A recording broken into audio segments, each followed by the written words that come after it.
Kill here.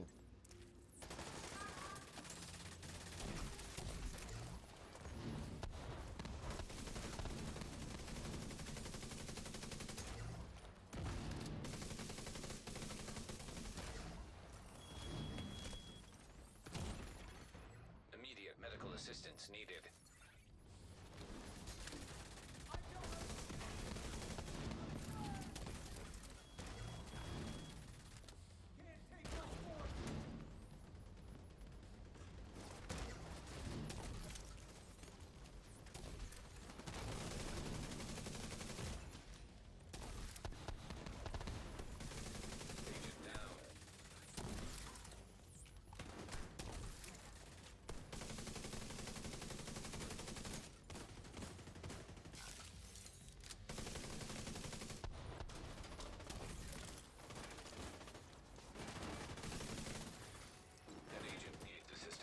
Guys.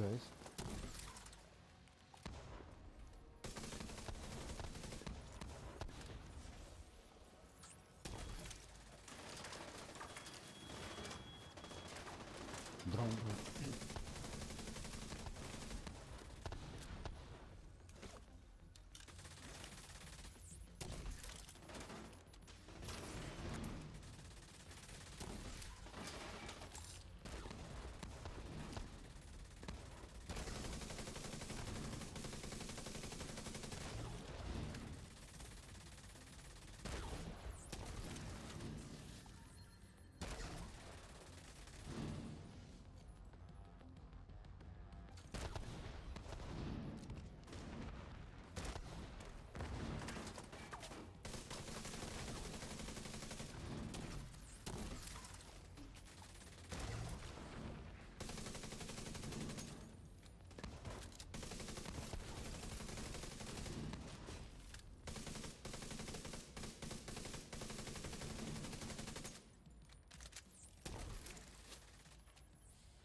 Hello everybody, how y'all doing? My name is Rafael and welcome to today's video. And today, as you saw from the gameplay, I have a very interesting build. I think it's a very fun build to play with and you can help your team quite a lot. Obviously, it is another legendary build. We have Secure Mines and Chem for heals. And it actually is a really nice, fun to play build in my opinion. I had quite a lot of fun. We have a lot of Secure Mines throughout the entire mission because of the hard wire resets that we get, and at the same time we have a decent amount of heals. Before I get into the build and what parts I'm using and all those kind of things, I want to be completely clear that this build is not for everybody. When I'm making especially Secure Mine builds, I get a lot of comments saying no, you should be using Secure Mines, or no, you should be using skills, no, you shouldn't even be playing the game. People are never happy with Secure Mine builds simply because they don't really appreciate the Secure Mines as a skill itself. And then what a lot of people tend to do in the YouTube comments or in forums or wherever is give feedback, but not in a way of feedback, but rather you're doing it wrong, you should be doing it this way. When I think that the best thing about the Division 2 is that you have plenty of ways that you can play the game, and not everybody has to run around with the same build, right? So for example, this piece over here, the Alps knee pads for the 20% repair skills is going to be a very controversial piece. I'm assuming because a lot of people would prefer to have more skill damage, more skill haste or whatever. So they might change that. That's a welcome change.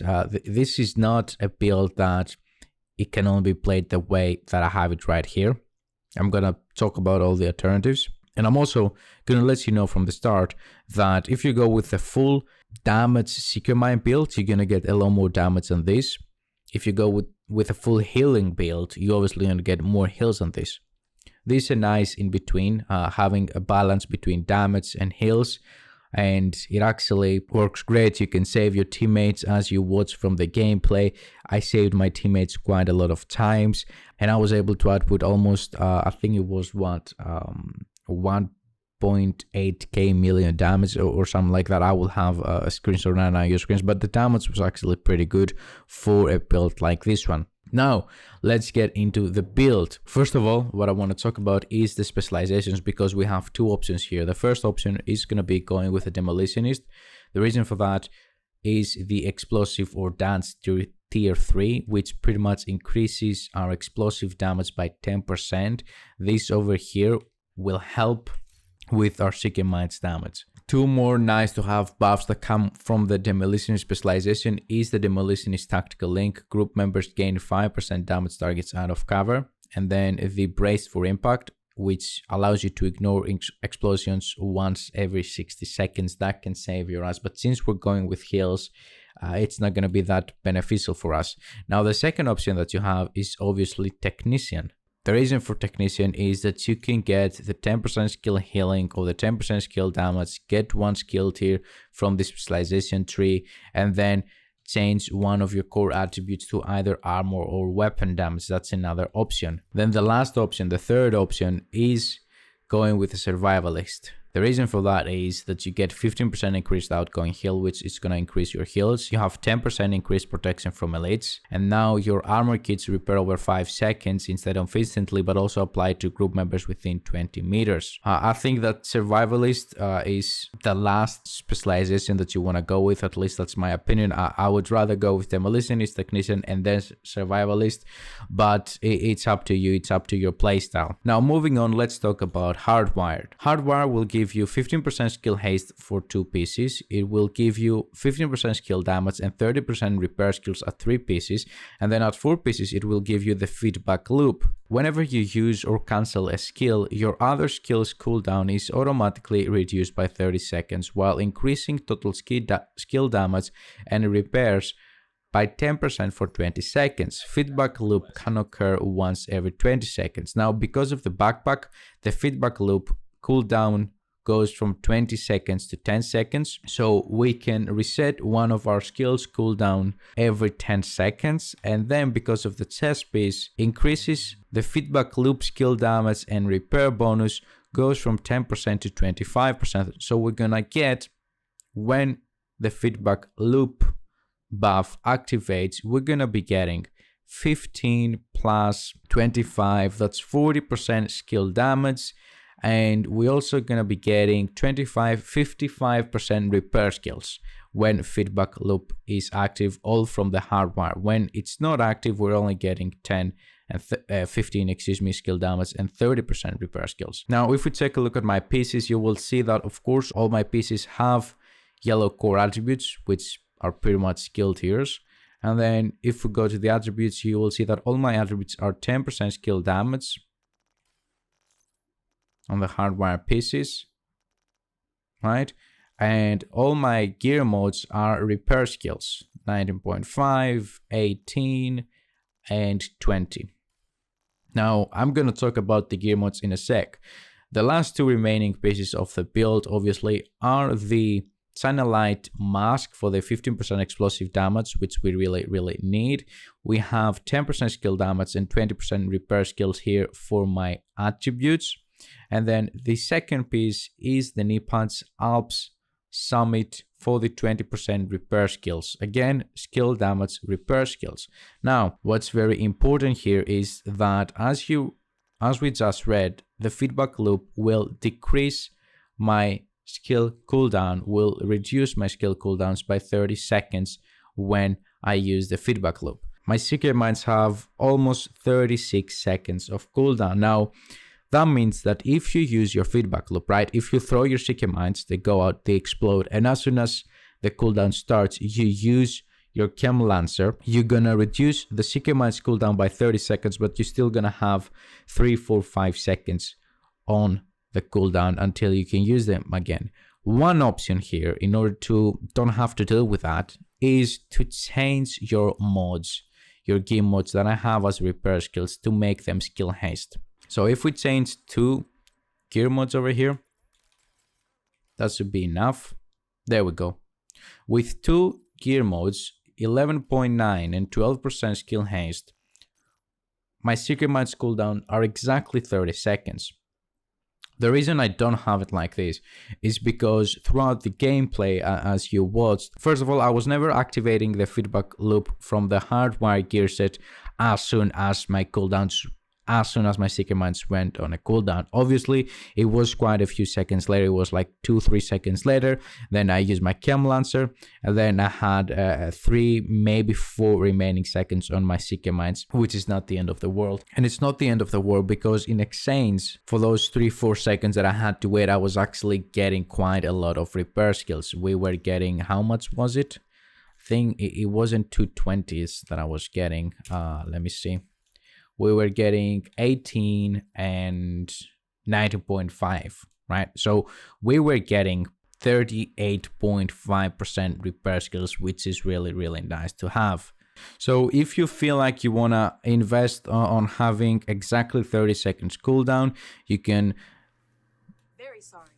So as I was saying, if you want to invest 2 gear modes into skill haste so you don't have to wait those couple of seconds for your Seeker Mines after you use your feedback loop, that's again a great way to go. I personally felt like it wasn't worth it, so I stuck with my repair skills gear mods. Other than that, I don't really have a lot to talk about. The build is pretty self-explanatory. Seeker Mines, we throw out your Seeker Mines, and as soon as the cooldown starts, you use one of your healing Chem Lancers to either yourself or your teammates.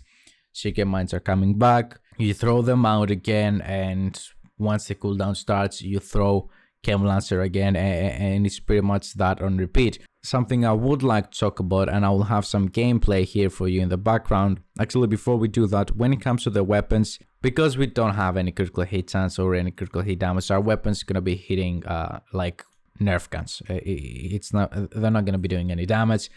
You can go with a capacitor, you can go with a test object, you can go with whatever you like. I think the capacitor is the best option. I didn't do a lot of testing when it came to the weapons simply because I knew that my weapons are going to be mostly irrelevant with this build. Now, one last thing I want to talk about, which is actually quite important, and I'm going to have some gameplay in the background for you. First of all, from the gameplay in the background, you can notice that the heals in this build are actually quite decent, quite good, because they can save your team quite a lot of times and they can do so consistently.